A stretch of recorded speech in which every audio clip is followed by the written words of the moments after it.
Welcome to my views on news. Two news stories. Both are very important ones. First one is from Eritrea Sudan border, where reportedly fighting erupted between Eritrean soldiers and members of Amhara forces. Uh, what we have received is happening of some incidents there in terms of confrontation. Overall detail is sketchy. I wouldn't be able to share with you complete detail of what happened, but the incident is being confirmed. Details for you. Secondly, Djibouti's President Ismail Omar is going to arrive in Somalia on Wednesday. Djibouti is now emerging as a key ally of Somalia. A few days ago, President of Djibouti's daughter married former Mogadishu police commander. Djibouti has now its influence in Somalia. It wants to strengthen its ties with Hassan Sheikh government. Firstly, viewers, Eritrea Sudan border.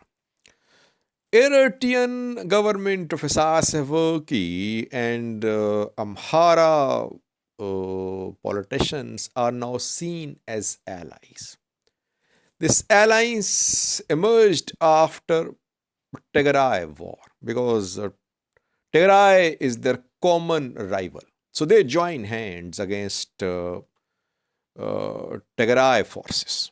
And since the start of Tigray conflict in November 2020, we've been seeing increased cooperation between these two sides. And the cooperation is mainly military cooperation, exchange of intelligence. We know that Eritrean military instructors trained Amhara forces. Some batches of Amhara special force were trained by Eritrean military instructors. And Amhara militias were trained on Eritrean soil. And some say it happened without the approval from federal government of PM Abiy. It happened. Amhara militias were trained on Eritrean soil. And both strengthened this alliance to counter TPLF. Both see TPLF as a common threat. Eritrea is on record, Eritrean government, that TPLF is a threat to the stability of Eritrea, to the stability of the Horn of Africa. Amhara say the same as well. Amhara ruling elite. They struck an alliance. And people say this alliance will continue. And Eritrea, Jeffrey Feldman yesterday wrote an article and he claimed that through Amhara proxies, Eritrea will try to maintain its influence in Ethiopia. And it will try to retain its ability to intervene in Tigray as well. So the two are allies. And in this third round of fighting, which ended last month, we saw that from Eritrea, Ethiopian National Defense Force and Amhara forces, they launched attacks. Obviously, EDF was part of these offensives as well, and Shiraro was taken by them, then Shire. Amhara forces, Amhara militias were already in Eritrea, and some entered from Western Tigray in Eritrea, and then they moved into Tigray from there. That was a decisive and strategic move, which led to TDF's withdrawal, TDF's retreat from North Wallo, and then you know what happened. They are allies, but fighting is being reported between these allies. Tessene is Eritrean city, market town. It is on Eritrea Sudan border. It's closer to Sudan than to Ethiopia. And near Tessene, and near some other areas on Sudan-Eritrea border, this fighting erupted. Again, don't have complete information about the cause, the reason behind this fighting. But some Eritrean soldiers have been killed and injured. It is being confirmed by some sources who know what happened there. Injured Eritrean soldiers were evacuated. They were taken to hospitals. And the attackers, or the other side, Amhara soldiers, they managed to escape. Some say they escaped into Sudan for their onward entry in Ethiopia, in Humera, Volgayth. Most sources are confirming this incident. We'll try to update you in coming videos. Both sides won't admit that it happened because it is going to be a serious blow. It is a serious blow to their aspirations for a common ground, for an alliance, ongoing alliance against Tigray forces, Tigray People Liberation Front.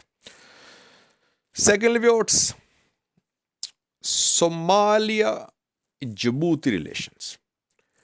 When Farmajo was in power, former president, we saw that Djibouti-Somalia relations remained strained. Farmajo was a part of Eritrean camp, Eritrean Abiy camp. His relations with Kenya remained tense too. But when Hassan Sheikh came to power in May this year, we saw that Somalia-Kenya, Somalia-Djibouti relations improved. Djibouti is now enhancing its presence in Somalia, its economic presence, its presence in the form of different engagements. You know that a few days ago, Djibouti President Ismail Omar's daughter married an influential tribal leader who served as Mogadishu police commander as well.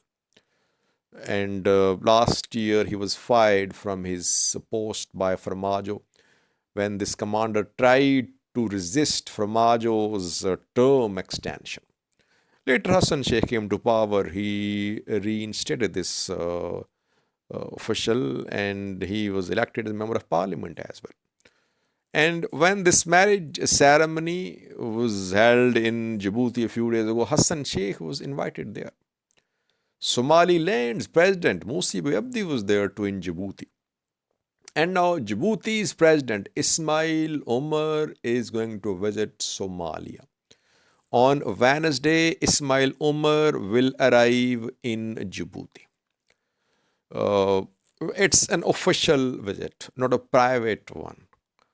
What will be the agenda? We'll try to update you in coming videos. It's a very interesting situation, viewers, that everyone is trying to enhance influence in Somalia. Djibouti, Eritrea training thousands of Somalia soldiers who are returning to Somalia. Ethiopia already has military presence in some border areas of Ethiopia-Somalia border. African Union troops are in Somalia. Al-Shabaab in Somalia as well.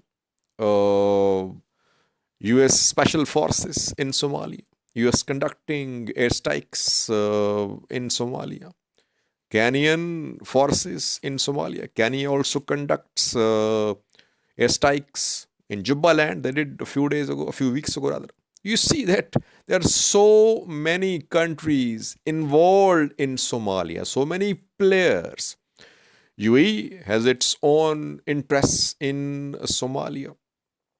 So all these players have their own interests, economic interests mostly. They back certain factions in Somalia. Can Hassan Sheikh manage to govern the country while so many players are involved in this country? It's not an easy task for Hassan Sheikh. But I think his first priority is to counter Al Shabaab, which is in control of 1/3 of Somalia.